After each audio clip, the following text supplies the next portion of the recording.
We zijn live, Top. denk ik. I think we're live. Oops, something went wrong. Ja, dat is het. Ah ja, we zijn er. Top. Top. Oké. Alright. What's up, people? Yo, yo. Welcome to the 100th episode of the Artist Coaching Podcast. And as promised, I brought a special guest. And, well, a lot of you already guessed who it was. Some of you guessed it was somebody else, but it's Firebeatz, it's Tim. I think you've been here before, but not on I've been here before and not on a podcast, right? thank you for having me again. It's an honor. Yeah. It's not. You've never been on a podcast. It's only been with the masterclass. Yeah. Or with Exactly. only the masterclass actually. Yeah, you had some clients here and we discussed my life a little bit and everything. So yeah. Lots to talk about Yeah. in the live stream. Enough to speak about. Let me just. I'll go and check the live stream on my phone because then we see if people react or if people want to ask Sounds something, good. or whatever they want to do.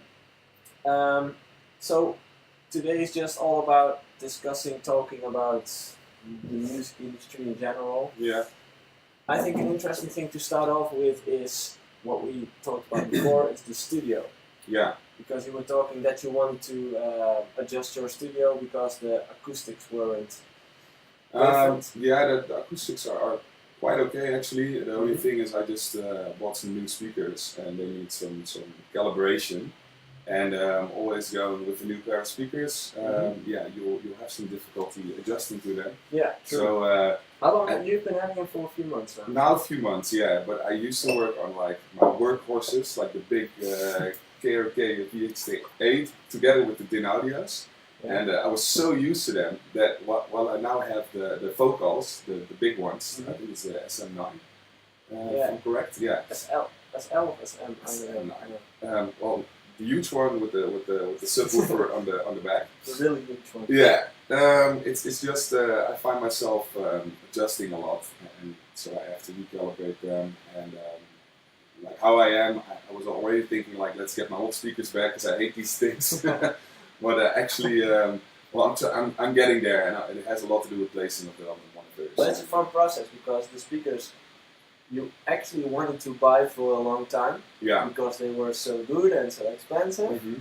Now you have them, and you would like to go back to the. Yeah, that's how a producer is. If you Yeah. don't get the sound you want, you already fall back on something you know. Yeah. So maybe it's time to change it up and like actually calibrate them on the right way. But yeah, that was my first instinct, was to go back to what I had. So the gear actually, yeah, of course it matters, but it's not the key to success. No, it's repetition and like knowing your space and yeah, just working a lot on what you have. And for instance, the setup I had before, yeah, I've been working on it for 8 years, I think, in a different room before. But yeah, so now at least the gear was the same, but the room wasn't, so I could work with that. But now I also have new speakers, so that's just so needs some actually adjustment. the whole environment changed. Yeah. The room, the speakers, it's something you have to get used to. Yeah, it takes months to actually get it right, and if you have it right, then you don't have anything to complain anymore.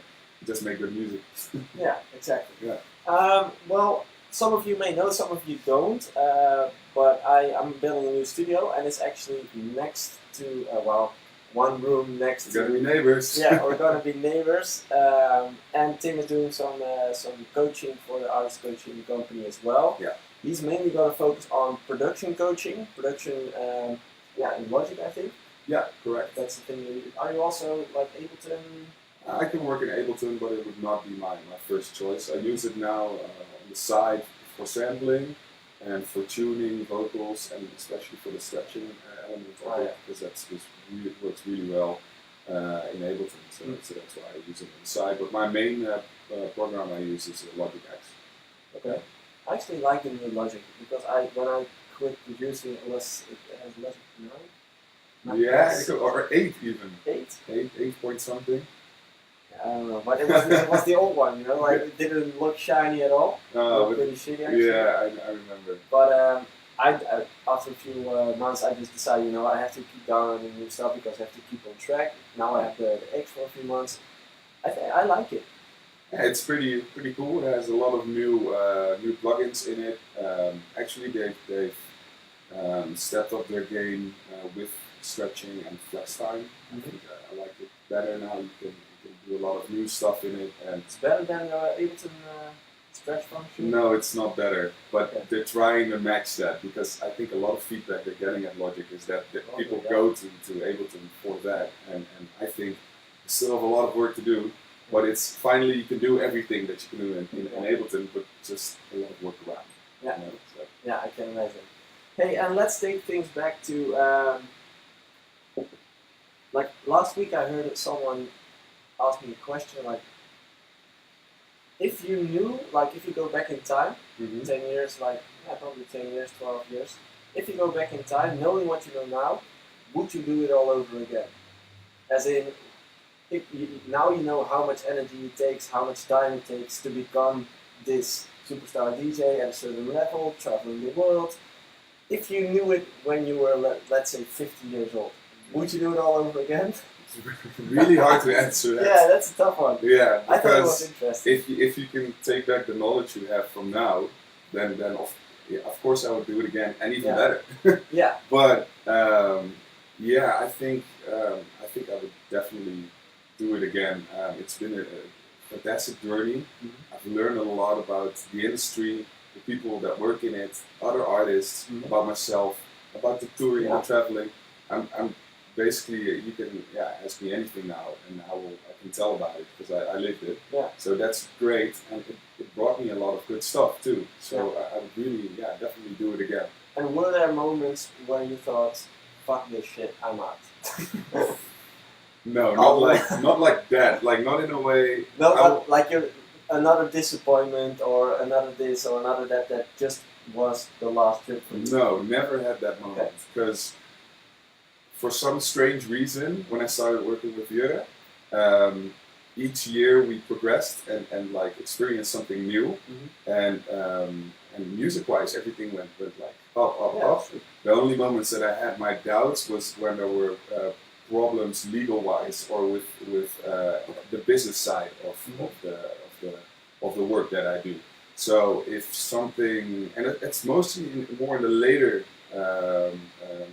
time aspect of my career, because then when you make a lot of money, a lot of people are involved that want to make money off you. Yeah. So they're gonna try and like scheme you out of that money, Yeah. basically. So you have to be alert and always have to be on point business-wise. And sometimes, even Yeah. I or you can get a mistake, and then you're like, fuck, this is the business side of the It's industry. like the classic more money, more problems. Basically that's what it comes down to.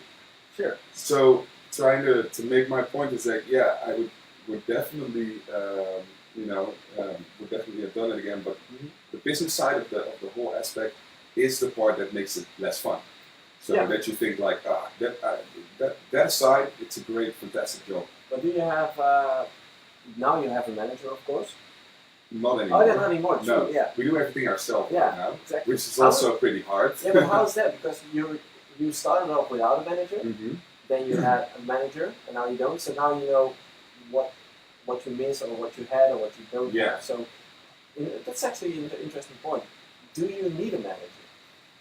You only need a manager if you can't manage yourself anymore, and you only need a manager if that manager can bring you to another level. If he's only there to make your life easier and to how do I say it's this? Just a secretary. Like then get a PA, and they're not as expensive as managers. So think about that. If you're gonna get somebody who's just gonna do your daily shit, and then I would say definitely don't get a manager until you get like deals handed to you that you don't know nothing about, and you need a manager that has the time and the expertise to help you with that and get you to that level. You can't come yourself. So I think then you need a manager. So what would be a good moment for an artist to get a manager? Because I also think a good manager, like there's a lot of imposters out there, but I think a good manager is also really interesting if he can bring you into a different and a more wider network. True.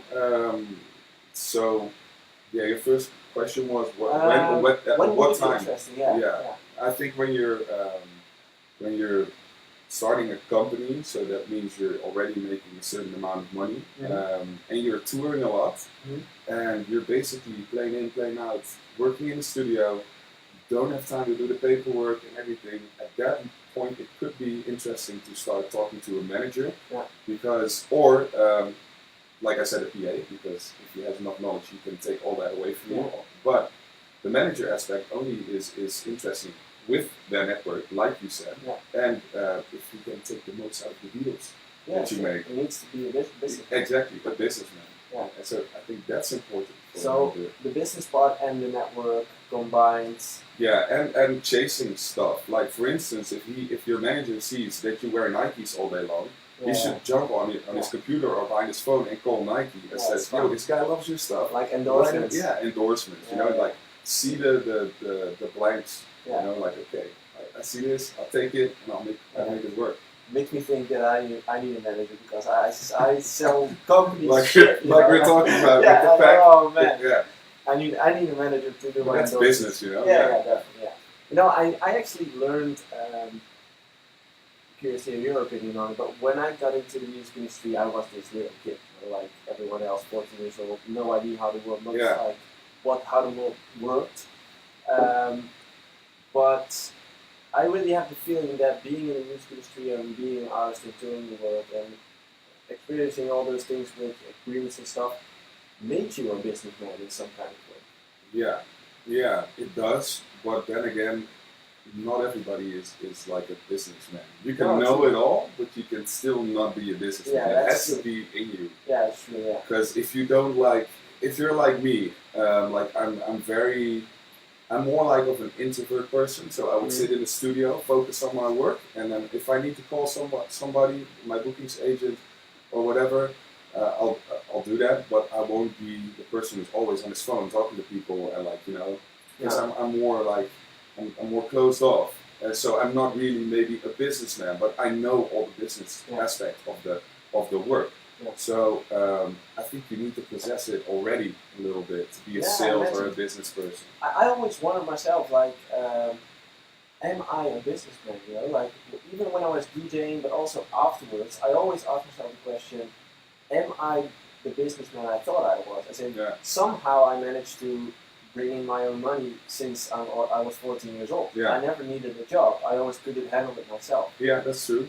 But I had no idea where it came from. Yeah, but why do you think companies have like a person who handles the creative side of the company, and somebody else is on finance, and somebody else is CEO? Yeah, because different positions. Yeah, different you're powers. great at what you do, and you make money with it, but it doesn't mean you're making the most out of it as a business. Definitely. I think you have to find out what you're best at, double down on that, and leave the rest for what it is. Find people to do that. That's the most used phrase actually in the business industry is also like, let the artist be in the studio and tour, and we'll take it from here, and we'll make sure you get there. Like, you don't have to worry about the paperwork. Yeah. You should, but you know there are people for that do that. It's fun because I actually, I'll show it to you. Last week in a coaching session, I actually draw this. You have like the DJ, the CEO, and you have people around them just as co-workers. You know, like you hire a guy who does a manager, and he takes care of like the paperwork and the chasing of the endorsement, all the stuff you don't want to think about and aren't the best at. And you need to understand that is actually a luxury that you get when you make more money. Yeah. Because in the beginning you can't afford. In the beginning, you are the manager. You are the booker. And that's what you said. Like you have all this knowledge. Yeah. But then you need to find the people that are the best at booking you and that are the best at making sure. It actually makes me go back in time because. I actually, when I started out, this is just ridiculous by saying it, but when I started out, I actually had an email address which I used, you know, to reply to people. Acting as your manager.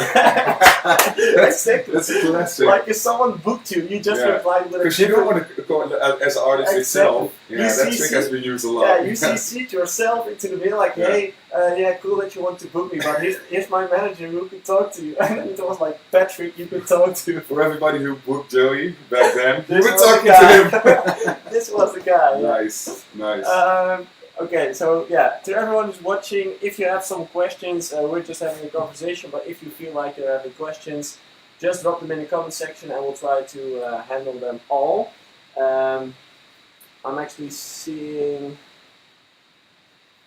surprise, Firebeatz, I remember in New York. That was like that was Max Nat saying that? That was your breakthrough track, right? The first bump. Yeah.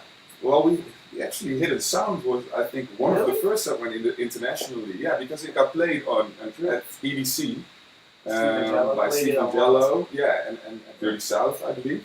A lot of people like Chesto, Axwell played it a Yeah. lot. And I think there the ball started rolling. And then, we had Dear New York, which was, if I don't mistake, don't put me on this, 2012 or 13, maybe? Was it your first spin-in release? Not the first, I think. We did a lot with spinning because they had we first worked with their sub-labels. I think it was Made in NL. Do you still remember that one? And Sneakers. I released tracks on Made in NL. Yeah. Do you know that track Bomb? Yeah. Yes, did a remix. Of course, yeah. I think that was Made in NL. Yeah, I think that were the first releases with spinning, but on the main, it might be the first one. I don't know my business. Did you release on Sneakers? Yeah. Wow. For sure. But that was the same area. Yeah, that was the very beginning, 2008, 9 also, something like that. Long time. I think we did some remixes for them too. I mean, it was great back then because there was a lot of stuff happening in Holland. And the scene was just this small. Like it was happening in the Netherlands. There were a lot of options to play. Like every club was booming at that moment. Every town had a club. Yeah, you could play like 3 gigs a night, 4 gigs a night because the Netherlands was so small. You could just jump in your car, play an hour and a half, go to the next one, and lay in your own bed. Exactly, and sleep in your own bed. It's classic. It was perfect. Pile of cash on the mattress. That was perfect. Beautiful times. Yeah. But that to me, I always refer to that moment when I say, to me, that was the beginning of the EDM industry. Mm-hmm. So, the house music, aside from that, house music goes way back, but just labeling it as EDM, that, to me, that was the start. That was where Freddie Legrand started, jumping out. When electronic music, when house got involved with more electronic sounds and more different commercial stuff, more commercial, and then it blew over to the States where rappers got involved and like big acts for instance when David Guetta did stuff with Black Eyed Peas and all that, then it became very popular and then the EDM scene came to a big boom, I think. Yeah, but that was really the first baby steps actually of EDM, for sure. To me, Sneakers was that was my first step towards success. I did a lot of stuff with Epster at that time. Yeah. We did. That's how I know you. Yeah, it's true. Yeah. What was it called? Bombazzi and Paparado. Yeah. And Stick It. You guys did a remix for Stick It. Yeah. That was on Sneakers. That was on Sneakers, yeah. Nice. All here. Full circle. Shit. Yeah. That's exactly full circle. Someone says the cookies look nice. Yeah, they are nice. I tried them. They're actually waffles. Stroop waffles. Stroop waffles, yeah. Were you the guy that told me you brought them to those kids for the promoters? Sometimes, yeah. We had, I think it was our first show in Indonesia or something, and we started with that. So we were like, we always get gifts from promoters when we go back. Yeah. Let's bring some when we get there. I mean, it's fun. You get to know these people, and they're always very nice to you. And when you go back, you get something, but you can't give anything back. So we were like, let's bring some Stroop waffles. But what was the thought about that? Because I actually copied it, so thanks for that. I did the same thing. Nice. I think business-wise, it was a great tactic. Yeah. But what was the idea behind it? Because you get booked in a different country, you play, and normally you end up taking gifts with you. Somehow they always give you something with you. Yeah. But why did you decide to bring something for them? Like, what was the... Maybe as a small thank you for booking me, but also as a gesture of goodwill. And with some of these people, you're going to build a long relationship. You want to go back there. So I think the first time you meet someone is the most important. So I think that was a little bit the idea of it, and it just got amazing. Good to have them on you. Yeah, and if you don't give them away and you find them in your back, you at least have something to snack. True. Yeah, that's completely true. But like I said, I actually copied it because I thought it was a really smart tactic to build a network. Yeah. Simple. And true. I always refer back to, if I talk about building a network, that's what a lot of young DJs, young producers are struggling with. Like, how do you build a network? Yeah. To me, it's just like building a new group of friends. Yes. If you ever look like your colleagues, DJs, so Mhm. Hardwell or Killer Buzz, or all the guys who are hanging around with you, Yeah. they're just friends. Down the line, you know, like of course you don't see them that much, but Yeah, when but you you're in see it each other, together. exactly, So, yeah. you share the same experiences. Common interest. Yeah, exactly. So, did you ever thought strategically about how to build your network, or did you just went into it and you end up having this big network just by being a nice guy?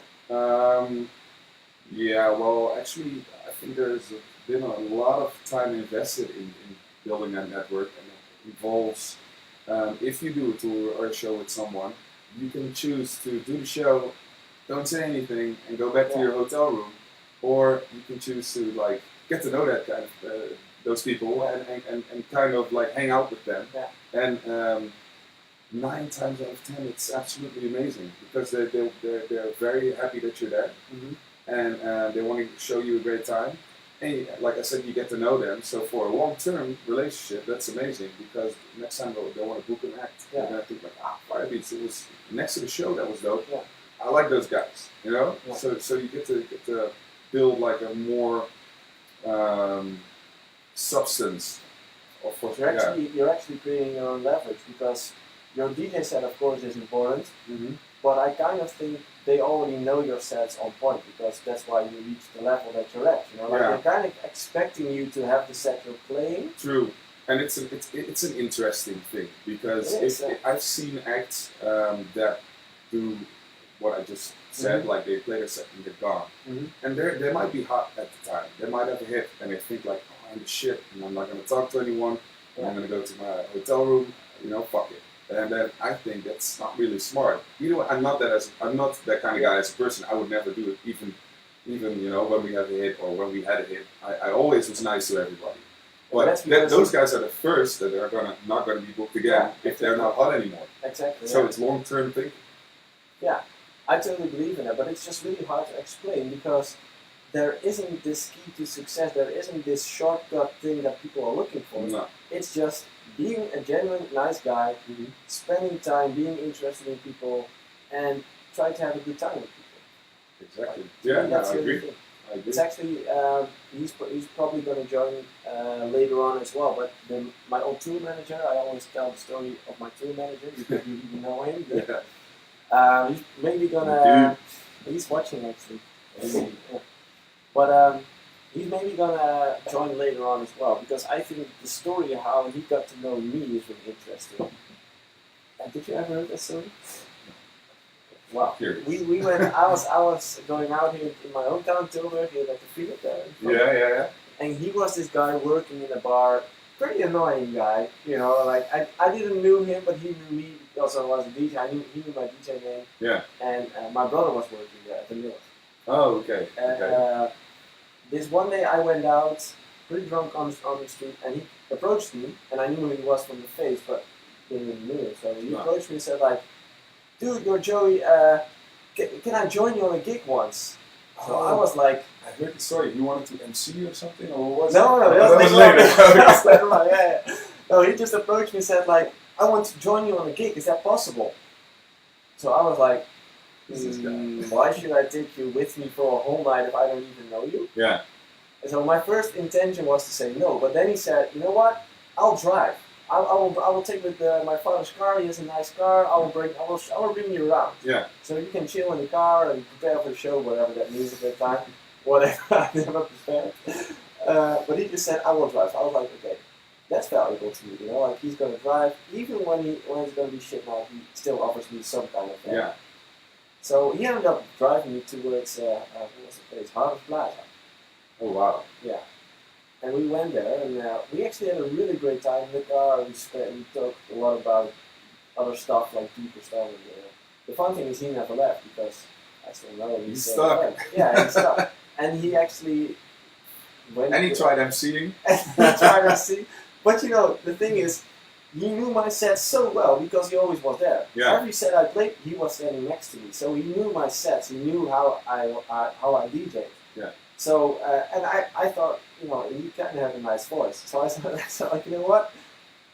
with some gigs it really helped because sometimes the crowd was, Yeah, especially in the Netherlands, like I can really, imagine. really Yeah, tough. yeah, it's tough crowd. And you needed a guy who was hyping them up because Right. I wasn't certainly going to do it. So. I've never seen you on a mic. No, I think ever. I think I did. I think I've done it twice or 3 times. Yeah. Yeah. How did it Once feel? through the headphone thing. Oh yeah, yeah. Because there was no mic, and I've seen other people doing it. I was like, yeah, fuck this, I'll just do that. Some shit, but so that was shitty. And I did it on my US too, because a lot of people expect you to do it. Yeah, in the US it's a different story. Yeah. And it sounds cooler in English. True. So it But doesn't it just- sound so weird when you're doing it in Dutch. True. But it just really felt uncomfortable to me. Yeah, the first couple of times for me it was really weird. Because you're the one who's doing the Yeah, mic. I do. You're that never does it. If he does it, I film it and then I have to delete it after. No, yeah, I do it, and yeah, that was the thing that really started happening when we were going to the States, and Was that I think that was a thing at that moment. there were only like a few acts who were doing it in the Netherlands or in, for that matter, in Europe. If we were touring there and we were on stages, that I saw that, or maybe on a whole like lineup there was like one or two people that were doing it, and then I think I discussed it with my agent at the time, and he was like, why don't you try it? Because I think you have a great voice and you should do it more. And I was slightly hesitant because I didn't like my voice at all. You have this low radio voice. Yeah, it works, Yeah. apparently. So when we were touring in the States, everybody was doing it, and I was like, fuck it, I like talking English. It's not really strange to me. So yeah, I started doing it, and it worked out pretty well. Yeah.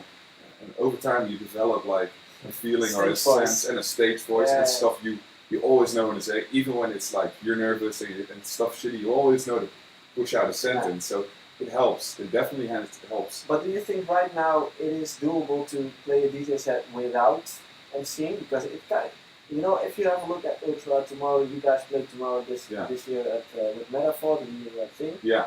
I want to discuss that later. By the way. Cool. If we have time. We do it. Yeah, cool. But if you have a look at those live streams from those festivals, everyone's doing it. So don't you think it kind of became weird if you don't do it? In the industry? Well, I think it has to do with, and it sounds pretty bad, but 2 things actually. The first thing is, it depends on what kind of set you are playing. Because if you play like a tech house set, you're not going to MC through it. No. It doesn't make sense. So it automatically is connected to an EDM set. To the genre, yeah. Yeah, to the genre. But the thing is, EDM is big and loud, and everybody who is in the EDM sound, it's more the fact of who screams the loudest gets the most attention. So if everybody's screaming, you're not, then it's going to look weird. So you have to do something. You don't have to like over shout somebody, but if you don't do anything, I don't know. For me, it would seem a little bit weird. I would definitely make sure you say something, but do it at the right time. Don't overuse it. And maybe what always works best is you can always shout 1, 2, 3, 4. You can always do that.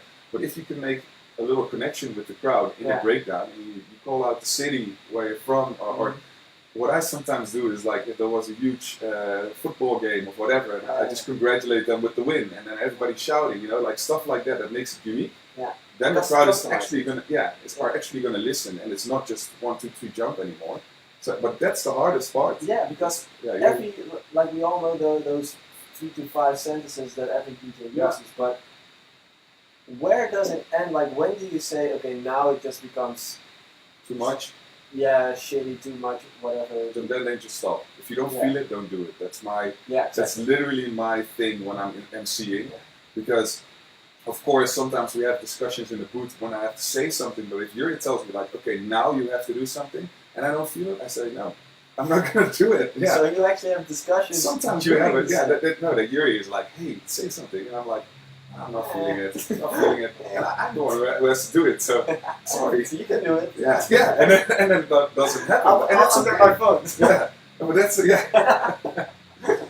okay. It has to feel natural for sure. Or else don't do it. Okay, perfect. It's gonna sound forced. Okay, let's dive into one of the questions. Here's Rolf. Do you do your own mastering? Yes. Yes. On which speakers? That depends a little bit. we have we can use a studio of our label. So Armada has a nice studio that we can use. So they have it at the office. So is that your radio space they have? Cloud9 and Armada have an office. Yeah. It's in Amsterdam, and they have a very nice studio. It's just recently built. It's very nice. So we just started using it. But I used to do all my mastering in one of our two studios. Because Yuri has a studio, I have a studio, and that's actually pretty cool because then we can A/B the mastering. What we now also do is we have some mastering companies that we work with on a regular basis. Sterling Mastering in the United States, and Wired in I think it's London. And what we do is we just give them the unmastered track, let them master it with a reference file, and then we at the same time we do a master, and then we get everything back and we put it underneath each other and just go listen. What do we miss? What do we miss? And what did Wired do, or what did Sterling do to make it sound like this? And we just go frequency analyzing everything, and then we do it in our own master, so that we learn from what we get from that. That's actually smart. And that's how we learn to master. Because do you have to, because you put it out with two companies? Yeah. Do you have to pay for that master, or do you only have to pay? No, you have to pay. Okay, so even when you not end up using it, you have to pay. Yeah, you pay for their services. So if you put it out or not, that's totally not up to you. Yeah. It's even that crazy that if you make these companies, if you deliver another file, you pay the fee again. So if you just change a hi-hat, it's a different file. You have to pay for it again. Yeah. So you have to be careful with that. Yeah. You just don't keep sending them files. Yeah. So we tend to do that, so that we can ABC our own master and the other two masters. Yeah, well, it works for us. And how did you? Because it's pretty difficult, you know. At least I don't. It's just having a good set of ears and don't do it after a day of producing because your ears are shot. Yeah. So you can't hear anything anymore. Yeah, and on a low volume and then on a big system. I think those are the two. I just, do you know Jeffrey from the Goose? It's a guy I work with a lot, but he gave me a tip once with, I think, pretty obvious, but still no one does it. Keep the volume on one point. So just put the volume on, let's say, if you have a knob in front of you, just put it on some kind of point which is okay for you at that moment and leave it there. Yeah. Because then you always have this clear point on how it sounds, and because volume can change the volume perspective. Changes everything. Yeah. That's and so if we see the output when we see all the masters and we put them all on the same level. Because if the master is 1 dB louder, it's gonna sound better. Better. It sounds louder, but people think it's better. Yeah. I think that depends on what genre you make, but in EDM, for real, that definitely works. Yeah, EDM is louder is better, and actually this sucks to say, but sometimes when we chose masters that sounds louder than better, we chose a louder master because you also have people, and the gross of the people only listen on their phone or on their laptop speakers. And if it's an EDM record, then you're gonna worry about if the low end sounds like really like warm and stuff, but if the rest is like banging, it doesn't matter. It doesn't matter. I think an interesting thing that you also learned is that like how was it called? Loudness war. Yeah. Like became sure it works with festivals, but with streaming platforms it's different. YouTube and Spotify stuff. They also use it. They have their own system behind it, so you can put out your master as loud as you want, but they can still pull it back. Yeah. So you need a different technique for those. So some mastering companies offering different services. So they say we have mastering services, which is clock service, and we have streaming service. Yeah. So you get 2 different masters from one track. Yeah, and now with streaming, definitely you get different kind of masters. Yeah, we do. We also have different masters coming out on Beatport that come out on Spotify. Oh. So. Yeah, that's the clock versus the. I just thought it was interesting because I never knew it worked like that. Or if you, I see Spotify also a little bit as like radio mixing, where I tend to leave a little bit more headroom in than usual for a clock track because the radio compressors and stuff, they boost that stuff so hard on the radio that if you don't have headroom and you put it through the radio, I think it sounds like shit. And like a good example is like a record we once put out, and we thought the low end was really, really nice, and then we heard it on the radio, and it was too much. Yeah. Like it just sunk in the low end. So then you start to notice like, okay, so low end on the radio, you can take it down, like literally put a shelf with 6. Or else how we mix, we tend to use a lot of low, 6 dB off, and to the radio, and then it sounds good. So weird. That explains a lot to me, because my tracks always had a lot of low, but I liked it. Yeah. And then when I had to do live sets on Slam FM or whatever, and they played my sets, I was like, what the fuck is this? Yeah. Now I know. That's why, I just need to change my tracks. Yeah, and also for people who are listening and interested in this, radio mixes don't use a lot of reverb. That's the same thing. Keep it some reverb, but keep it drier than your club mix, because a club is not going to add anything to your sound. A radio station will add a lot of compression, with the softer reverbs and stuff get pulled up. Yeah. So you don't have to put them as loud, because the radio is already going to do that, or else it's going to be like one big mess. Reverb fest. Yeah. Reverb fest. Okay. And taking it back, by the way, to everyone who's watching or just checked in, this is Tim. Welcome, Tim. What's up? He's from Firebeatz. We're doing this live stream because it's the 100th episode of the Artist Coaching Podcast, and I wanted to do something special today. So we're just having a conversation. If you feel like having a question for him or for me, drop it down in the comment section. I'm watching here. So if there's something interesting that I can take into the conversation, I will take it. So just so you know, we have a few more minutes left with you. I think 10 minutes. I wanted to go deeper into the social media part, because you started out the same period as I did, and when we started out, social media wasn't a part of the DJ package. You had Hives. Yeah, we had Hives. That was the next level shit. That was some next level stuff. Like Hives. But we weren't used to like having Instagram and stories. Not and at all. No, and being online all day long. That just wasn't a thing at that point. Now we sound old, but that's the fact. We're actually not that old. But the thing is, everyone who's starting out right now, or if everyone wants to build a career in the music industry right now, they kind of have to be online. They have to be like a social media wizard, almost. But if I hear the stuff come by that me, Yuri, my label, and everybody discusses before we put anything on social media, the structure, the planning, everything, it's like a whole new element to your career, and you definitely need to know what's up if you're going to start being an artist. What goes on social media, because it's such a huge aspect. Yeah, it's important. It's crazy. But but like you mentioned, like I always describe it to the big companies as Heineken or KLM. Yeah. They have like 10 people, 15 people working on just one social media post. Yeah. It's like, the fuck? Yeah, the whole back end of social media is like math to me. Because to be honest, I help with the material, so I choose what we post. Yeah. But the posting itself, we have somebody who's doing that and who is actually educated to do that. And well, if I see what comes with that, it's a lot of stuff you have to because every portal works differently. So now Facebook and Instagram is connected, so that helps a little bit. But if you start to boost your posts or like the promoted posts, wow. I like that part. It's cool. It's cool. I don't like that part. That's personal. But how do you separate those things? Because as a brand, as an artist, of course you have content that you just have to post, as in we have a new release, check it out, exactly, blah, blah, blah.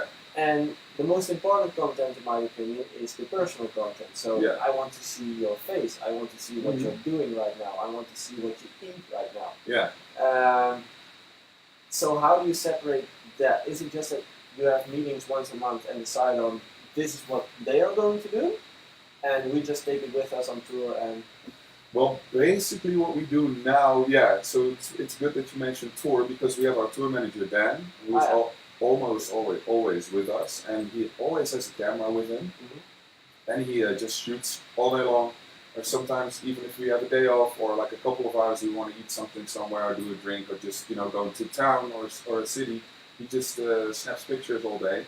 And then we have a huge Google Drive or Dropbox, whatever, He like gets the best out of it, puts it in Lightroom, you probably know, make sure it looks alright. And then just categorizes it, this city and this country. Yeah, we have like a huge structure for that. And then we have our team who can access these folders and then just literally come up with a social media strategy for the next 2 weeks. And I say, okay, this day we're going to post this with this caption, and this day we're going to post this with this caption, and then it's a show, and then it's a release, and everything in one big thing. And then we only have to say, okay, or like I read it, or I read it. Now I would check mostly it's the captions that we want to personalize it a little bit more. But next to that, we also have the stuff we do ourselves, and I think that's the most fun part for us. Because what I just discussed is everything that's set up for us. Yeah. We only have to be there because they content. Exactly, and I think that's the most interesting part for people to watch. Like, what are you doing on tour? Are you playing a ball of soccer, or are you eating something a disgusting hamburger in the United States? People want to see that stuff. Yeah, that's the most interesting. That's the thing that makes them connect easy to you as an artist, because they want to relate to you. Yeah. Let's say you want to be the boy next door, and they want you to be the same as they are.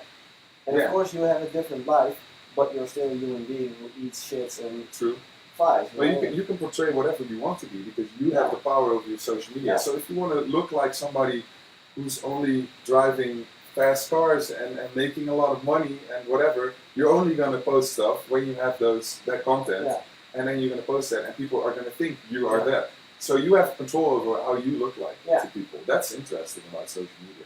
I once wrote I read a sentence. I'm not sure where it was anymore, but I always like to use it in coaching sessions. The world knows what you tell them. Yeah. So it's basically if you tell them like, we love hamburgers, we're a DJ, and you only eat cucumbers at home. They don't know. They're gonna think. If you only post pictures of cucumbers, hamburgers, and DJ shows, that's the thing they know about. Yeah, true. I'd like to do it with the barbecue thing. I'm not sure if you're going to see it, but I barbecue a lot. Yeah, you told me. It's your thing. Yeah, that's my thing. And people started noticing, so I was like, you know what, I'm just going to do it more. Yeah. Just to point it out to people how easy social media works. And it's this, the big pitfall as well, of course. Because it's so easy to manipulate people, it's easy to make wrong decisions. So how do you guys go up with that? Do you really stick close to how you are as a person? Because what I like with your social media is that if I see you two, or with them in the same video or whatever, I like to see those stupid, funny jokes. That We're always like pulling pranks, doing whatever. But that's how you are at home as well. So, I don't like to put up a mask or something like that. Exactly. And there's been some, of course, as a team we've discussed it. We've also discussed this stuff, and the thing you have to ask yourself is what do I want to portray? And I hate to put up an act. Like, if somebody puts a camera on me, and especially it's one of my own people, I don't want to pretend like I'm something else or behave different, because that would make me feel really awkward. It would go back to the person I am. Like, I'm not that kind of person. I think it's really hard for me to keep that up. And I see a lot of people that can do it. They have to do that. I'm not going to do it. And we love to have jokes and make fun. And I'm just never going to change that. Yeah, so you actually stick really close to yourself. Yeah. As well with the social media. Of course, you have the team who keeps doing like the business posts. Yeah. If I can describe it like that. Yeah. And you guys can do the personal stuff. Yeah. But I like to watch that content from your side, because I know you like that. Yeah. As in, when we went into the studio 8 years ago. Something like that. Yeah, we had days like we didn't do shit, but I just cried from laughing. You know? We had some frikandellen special and some laughs. And we always went to that at that sandwich. No, at that sandwich bar, like this farmer's market. Boeginneke. Yeah, Boeginneke. Wow. Little farmer woman. Yeah, and if you see that now, you still see those guys. But then they are flying around the world and doing crazy shows, but are still like having fun. Yeah. And it's also cool because when you're on tour, you have to sometimes snap out of being like always serious. It's always fun to have like social media where you can like put jokes on. And is that something you're consciously thinking about? Because I remember it's really easy to get lost on tour, as in it's really easy to get caught up in that lifestyle. Really easy. Yeah, well, I mean, especially when we were touring like crazy, because that was I think 2014, 15.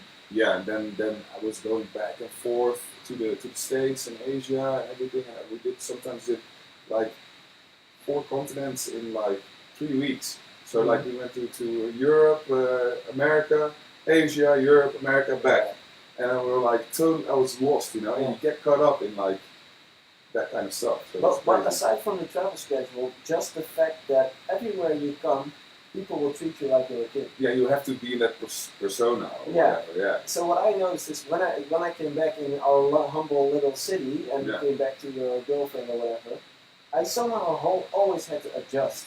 Yeah, back to reality. Literally back to reality. Me too. I've learned to cope with that though. It was harder in the beginning than it is, for instance, now. Yeah. I think it has to do with it being new. So yeah, you know, everybody thinks you're the shit. You have a show every night, and then you come back and you're doing the dishes, and you're like, what are we gonna do? What are we gonna do? When is the next show? Let's go. I was always like that, and then there was no rest. So now I've learned when I'm home, it's over. Like I can close the door, I can chill out, and then the next day I'm back in the studio and I'm gonna pick it back up again. Yeah. So you have to really take the time to like chill out. And how did you change that mindset? Do you think that was part of getting older, like growing up? I think that's one part. Of course, when you get older, you More automatically you're also more experienced. Mm-hmm. So I think that's a huge factor. Or was this certain moment where you still remember, like, I took it one step too far, as in? I've had a moment that I was, of course, that I was like, oh yeah, now it's just crazy. But luckily then, that was like at the end of the touring schedule, so I was like, okay, I have to catch a breath right now. And that moment I was like, okay, I have to do something with the fact when I get back that I always feel like this hyped up and I can't go anywhere with those feelings. You just have to maybe also like talk about it a little bit more. So I think my girlfriend or my parents just went there, just talked to people, and I just talked a lot, and then it was okay. And I think that's good, you know. Do you think, because I once said it to Nick was the same as I was, I once said to Nick that I actually thought I was addicted to going out. Because like the feeling you've experienced, like when you got back home, you miss that feeling. So you're gonna search for it in your hometown. Yeah, I don't know if it was that I missed the feeling, but that my body and my subconscious was telling me like, okay, tonight you're gonna do a show, and you have to get on a flight, and you have to do this, and then there's nothing when you come back home. Yeah, you can choose when you go to the studio, but there's not like a schedule, like show, playing, food, show, play. It was like, you know, that. So that was, I think, not missing going out. Because when I'm home, I rarely go out because I like it actually that I don't have to go out. Well, to me, in that period, and then I'm talking about 5 years ago when I was 25 years old. Yeah. I actually went out from Tuesday till Friday, and on Friday I left to the gig. Yeah. So I really had one day a week where I wasn't going out. Either I was working in the night time. I was an animal. Like I became this boring dad. You know, like, but I actually really thought I became addicted to the fact of being in a nightlife environment. Yeah. Because I just missed, as soon as the 10 o'clock in the evening started going, my body started shaking. Yeah. Let's do it. Let's go. I know what you mean, man. Yeah, definitely. Yeah. So everybody copes with it differently. Yeah, that's why I was wondering. Like I think with me, the older I got, the less interesting it became. Yeah. Because people stay at the same age when you go out, you know, like just every year. And you're standing there, you're like what happened? Yeah, 10 years ago you were talking like, what's those 30 years old guys doing in the bar? And now you're just the 30 now I'm the 30 year old guy. It's like becoming a bit fat, but yeah. Nice. That's the thing. That's how I experience it. But I actually think that becoming older took care of that problem. Yeah. That and more experience for us with the touring. Mm-hmm. Also on tour, when I was on tour, I went like all out. Yeah. Like it was just party every night, and that is not anymore. Not at all actually. Now we do a show. I'll stay for 30 minutes. We'll have a drink, and then occasionally, like I really talk like once in every month or 2 months, I'll hang a little bit longer. Yeah. But I'll just go to the hotel, have a nice sleep, and the next day it's another day. But do you do it because you feel like doing it, or do you do it because you know you need to do it? Both.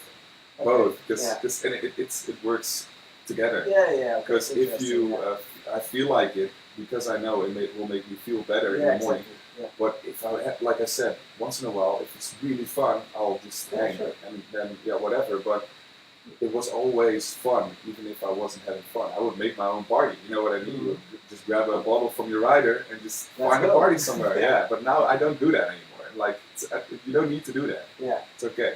Interesting how you evolve as a person in this world. Yeah. In this music industry. We all get a little older and wiser. Yeah, but if you also started when you were like 16, 18? Yeah.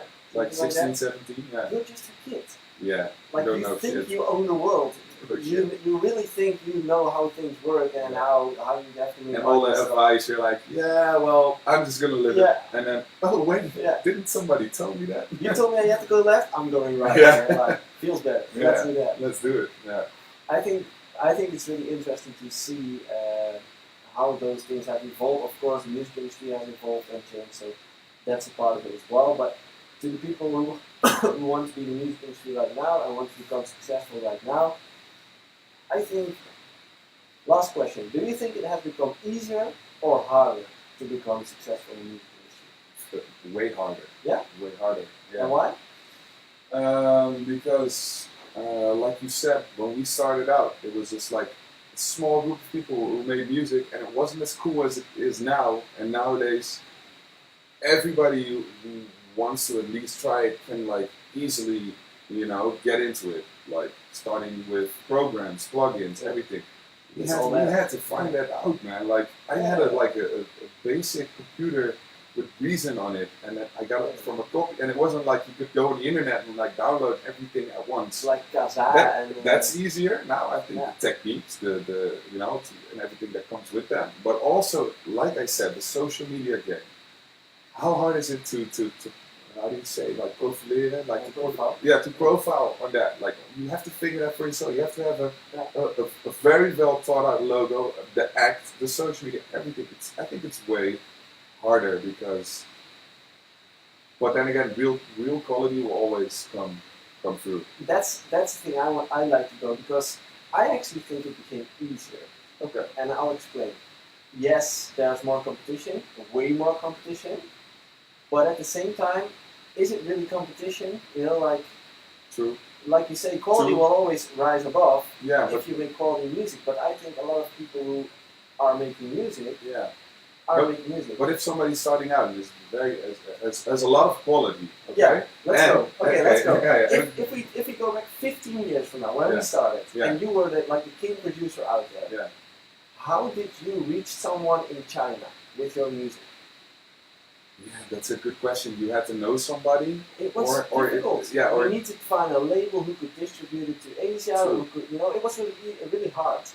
Right now, it's all in here. Yeah, like social but media. You still have to have the connections. Sure. Plus, back then, if you had a good record, and the market wasn't that satisfied, you would send somebody the record. The chances of them listening to that record was way bigger than it's now.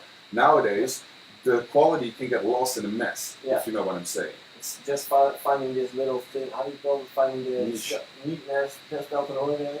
Oh yeah, the needle in the haystack. Yeah, the needle in the haystack. Yeah, that's what. You know what I mean? Like also for people that are in the music industry looking for a new talent. Yeah, true. Yeah, it's good. And if you're not as extrovert with putting yourself out there and you have quality music, I had the idea that back in the day, if you were not that person, you had a great record. People would still see that, and nowadays if you don't shout it off the rooftops, nobody's going to even listen. You have to shout twice as hard. Yeah, true. And that's hard. I think that's hard. That's hard. But if you're there, with quality. Yeah, like within the music industry, so with the network, it definitely became harder because there's more demand. Yeah. Way more. Yeah, you have to be smart nowadays. And now, but I think if you know how the world works right now with social media stuff, and you're kind of up to date how all these platforms work and how you can sell yourself on those platforms, profile yourself, and you have the quality, it's easier than Yeah. ever. You can all do it yourself. You don't need labels anymore. You can put it Yeah, they out don't there have to yourself. set anything up anymore. You can set Yeah. everything up for yourself. To me, That's a good point. the most worst thing that I hated in my career was that I was relying on other people. Like when I sent out my track, I get to wait 3 weeks, 4 weeks to get a no from someone. Like, no, that's not gonna work. Nowadays, you can put it out yourself. Exactly. Yeah. And with that in mind, combined with the social media, if you're a social media guru, I totally agree with you, but the only thing we also notice is that like some sort of you have to understand that there's still something else that you need networking. You need people vouching for you, and it's going to push you to the next level. Because you also have examples of people that have huge quality and are at a label, but if he's not like the guy, they're not going to push him. Yeah. You need that extra little. Yeah, but isn't that like the second step? So let's say you have a really great track and you put it out yourself and you know how to do social media. So that's the track that got attention. Yeah. That got attention from managers or bookers or whatever. You still need somebody to give you that. Yeah, but that attention might be enough for a manager to get you in, because if he sees that happening, like if he sees that trend going up, your track being played everywhere, and he's like, who the hell is that guy? Like, did I miss him? True. Then you don't necessarily need someone because he's gonna take you in. Yeah. I think it's somewhere in the middle. Yeah. Like, Well, I understand because the music industry, of course, works a lot on network.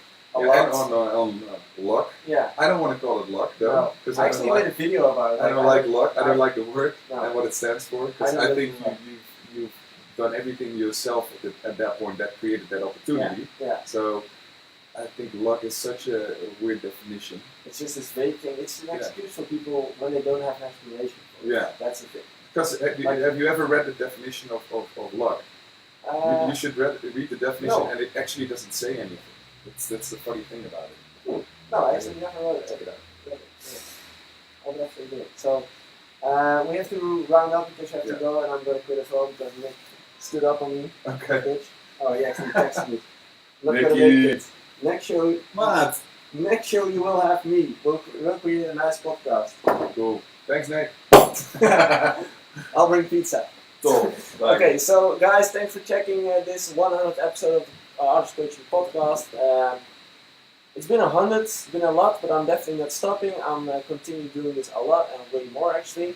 You will see Tim more often because he's going to do more for the coaching part. And again, thanks for watching, and we'll see you guys on another time. Have a great night. Bye. Peace.